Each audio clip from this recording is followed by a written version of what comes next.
Verse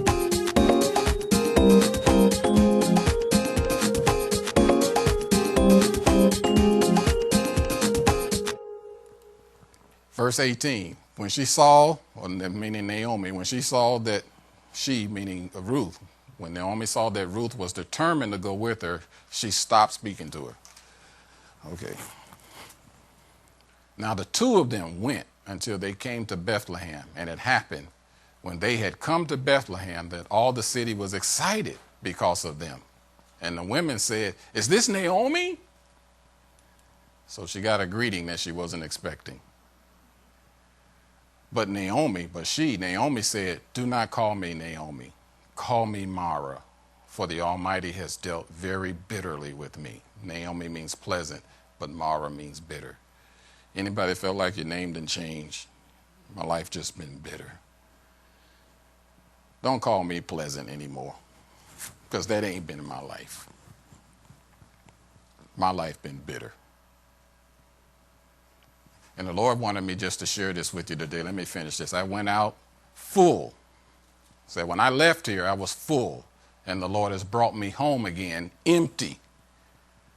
Why do you call me Naomi, since the Lord has testified against me and the Almighty has afflicted me? My Lord. So Naomi returned, and Ruth the Moabitess, her daughter-in-law, with her, who returned from the country of Moab. Now they came to Bethlehem at the beginning of barley harvest, very important season, which means that they were getting close to celebrating Passover. They had three important times of gathering, the people of God did. Passover and Pentecost and first fruits, or tabernacles, I'm sorry.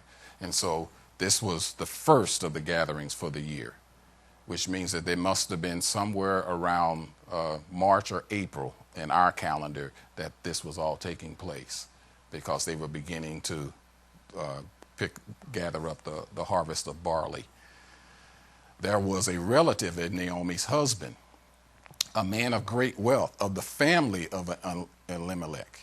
His name was Boaz. So Ruth, the Moabitess, said to Naomi, "Please let me go to the field and glean heads of grain after him in whose sight I might find favor."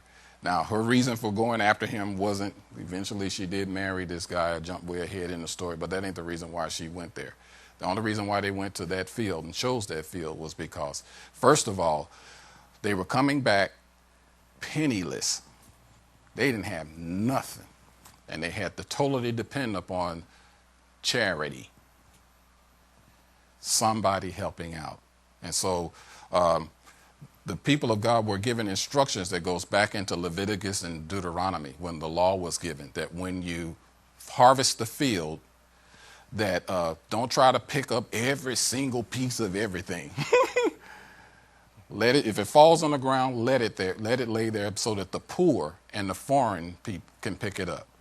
And even told them, don't even harvest to the very edge of the field. Leave the edges unharvested. So when the reapers are out there and they're picking all the barley grain, leave the edges untouched, so that the poor can get it and the foreigners can get it. And if you drop some while you're putting it in, while you're reaping and harvesting, if it falls on the ground, don't stoop down on the ground and pick it up. Just let it stay there, so that people can come along and do what was called gleaning. And so Ruth was in two positions. She was both a foreigner,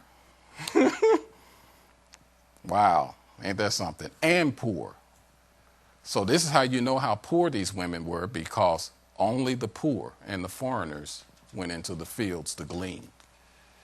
And so they wanted to get into the field of somebody that was familiar, family, somehow related to us, because sometimes there were people who would take advantage of the poor and the foreigners, because they knew there wasn't nobody there to protect them. So robbers and bandits and folks just, really just taking advantage of folks, sort of like the way it is today. People know who the poor are. I understand. We just heard on the news report today. There's a lot of the crime that's happening in uptown Harrisburg right now is they're picking on the poor and the elderly, because they're easy targets. And they also know a lot of these people don't have any family. They don't have nobody to call. They don't have nobody watching in on them and checking in on them. So Ruth was in that position. So like, I'm going to go into your husband's relative's field and glean there. I might find favor.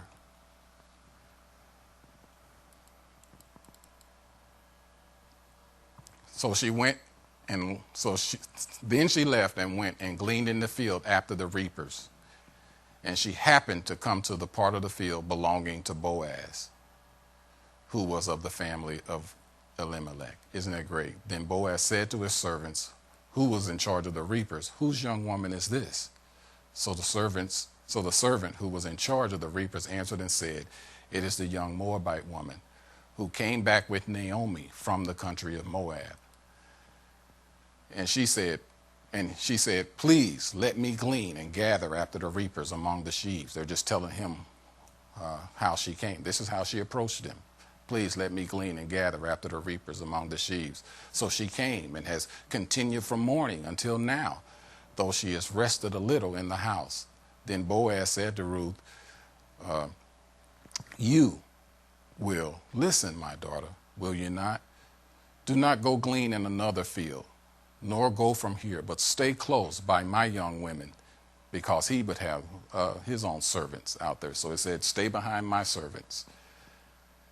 Stay behind my servants. Stay in my field, glean there. What is the prophetic significance of what I believe the Lord is saying to us? And I'll stop here just for now.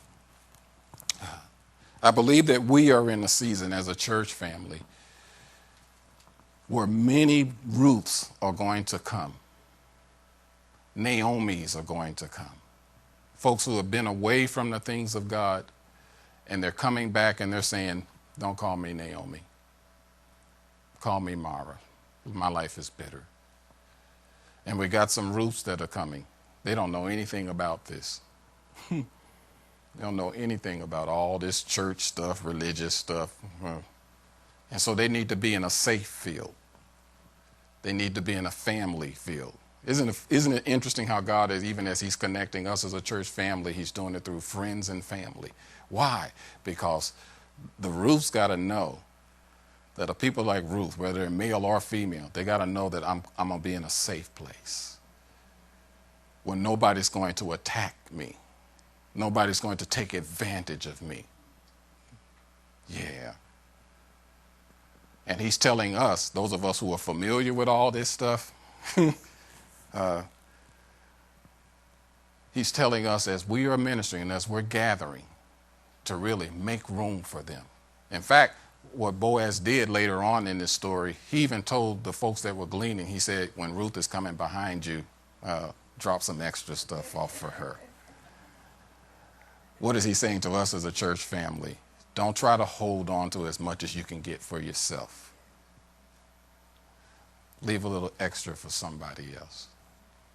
One of the things that kind of happens in church is we gather together and we try to get as much word as we can so I could live for me and let Lord bless me. And here's the Lord saying, no, give a little bit of something for somebody else.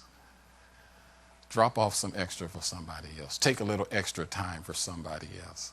I can see that what is really one of the things that God is doing in us as a church family is to make us one of those ministries that's able to really present a healthy harvest to the Lord. One of the things that's very significant about this time, there was the barley harvest. And barley is a very, very tough plant. Barley, as a cook. It can survive through drought. Wheat can't, but barley can. Interestingly enough, when Jesus fed the 5,000, it was 2 barley loaves. 5 barley loaves, 2 fish and 5 barley loaves.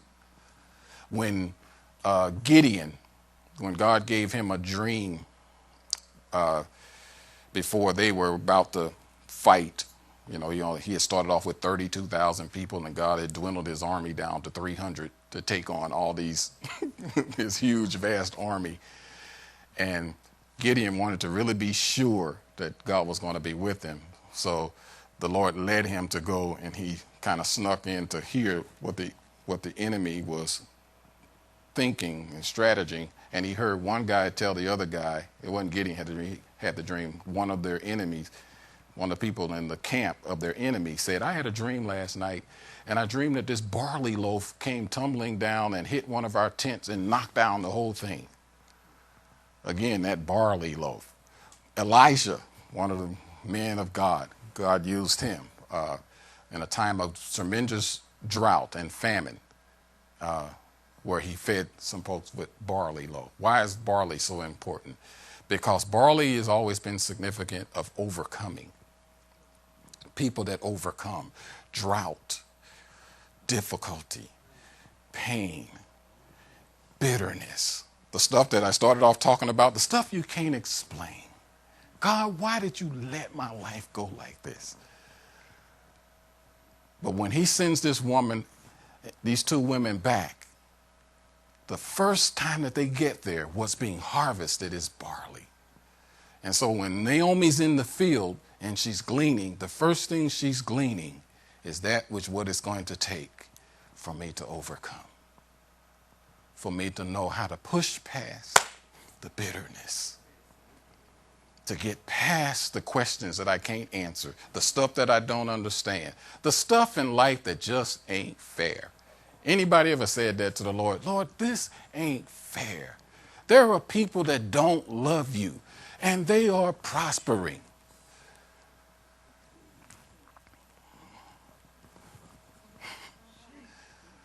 They don't love you. They ain't thinking about you.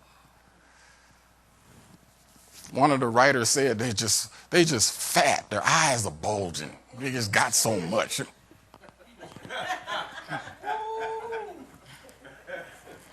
And serving you don't seem like it's working.